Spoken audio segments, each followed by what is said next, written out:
My name is Samriddhi Jain and I am Semester 2 PGDM-BM student. So now I would like to guide you through the flow of my presentation. First will come the topic of the presentation, then I'll introduce you to the topic of my presentation. After that, the relevance with the subject comes, then we'll do the SWOT analysis. After that comes the individual views, and lastly the conclusion. The topic of my presentation is a study on the Loha manufacturing company. So as I told you in my previous slide, my case study is based on the Loha manufacturing company. It's a very competitive metal product business. It has almost 4,000 employees.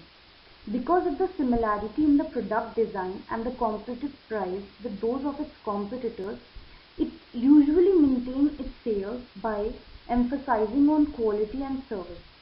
But in the last year, it lost two of its biggest customers due to carelessness and lack of quality. And this is a very big concern for this company. And to overcome this problem, the company decides to give a quality program training to the employees so that they can be overall developed, their skills can be improved, and so the case revolves around how training can improve the overall development of the employee. Now we'll talk about the relevance with management subjects. This case is related to human resource management and the training programs which come under it. Training helps to strengthen those skills that a person is lacking, and training helps to improve those skills and strengthen those skills. Also, it helps the employee to be motivated, productive and committed to the company, which in turn helps the employee and the company in smooth functioning. Now comes the SWOT analysis. These are some of the strengths, weaknesses, opportunities and threats which I inferred from my case. So let's see about the strengths. I personally feel that their strength was similarity in the product design, that they maintained their sales focusing on quality and services, and they had competitive prices. The weaknesses were no proper training flow. The employees were not properly trained, they were careless, and lack of quality consciousness was there. Opportunity. They need to focus more on learning and development, develop a quality control department that will be very helpful for them. More innovation in product design can also help them a lot. This is a very big opportunity. Talking about the threats, loss of customers was the biggest threat, bad mouth publicity, less number of attendees day by day in the training program, less trained employees. Now we come to individual assessment. The question arises, do you think this training program was organized and administered properly? So in my opinion, no, it wasn't organized and administered properly. The Loha manufacturing company lost two of its customers because of carelessness and lack of quality, which was a huge concern for the company. Training should have been made compulsory for the employees in the company and not voluntarily. The company and the employees should have trained in this aspect particularly, as the company always emphasized on quality and service to maintain its sales. The extra advantage should have been given to employees who would have mastered it completely in any form, be it free meals, safety, incentives or many more. This would have motivated other employees as well. The attendance should also be made compulsory for such training. Also, the training hours were very odd and after the working hours. Training the employees can be very difficult after the working hours. Training can be done only with a fresh mind. After the working hours, none of the employees would be interested in a classroom training, which wasn't even compulsory.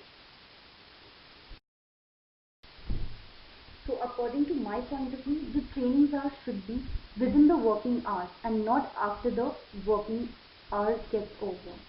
Training the employees is very difficult after working hours, as they are not with a fresh mind and most of the times they are very tired.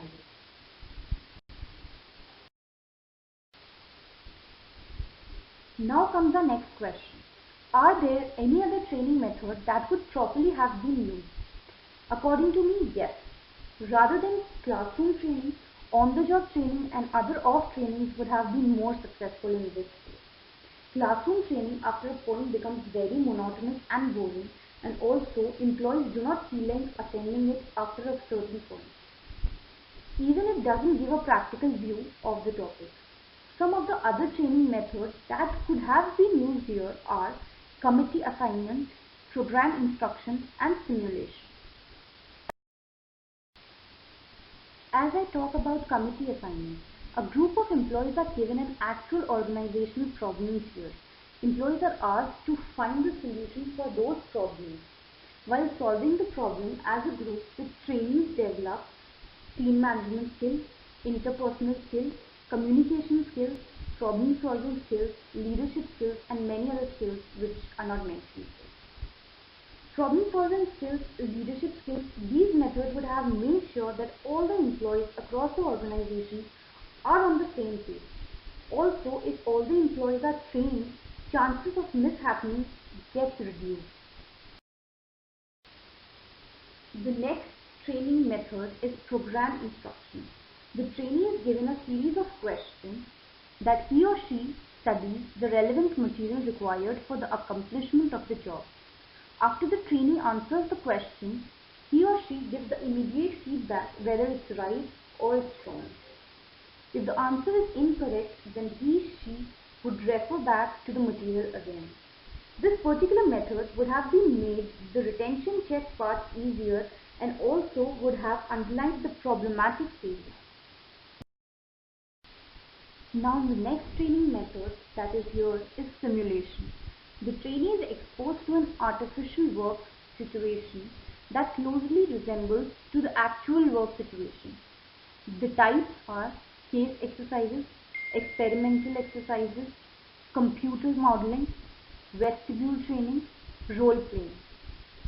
Employees could have related more to this method than classroom training as they would have had their workstation and learning would have become an easier task for them. Now we come to the conclusion. As my case study revolves around how training needs to make an employee so much more effective and efficient, and how a trained employee can be an asset and an untrained employee can be a big loss to the company. So the conclusion of the case study is that training should be made compulsory for the employees in the company and not voluntary.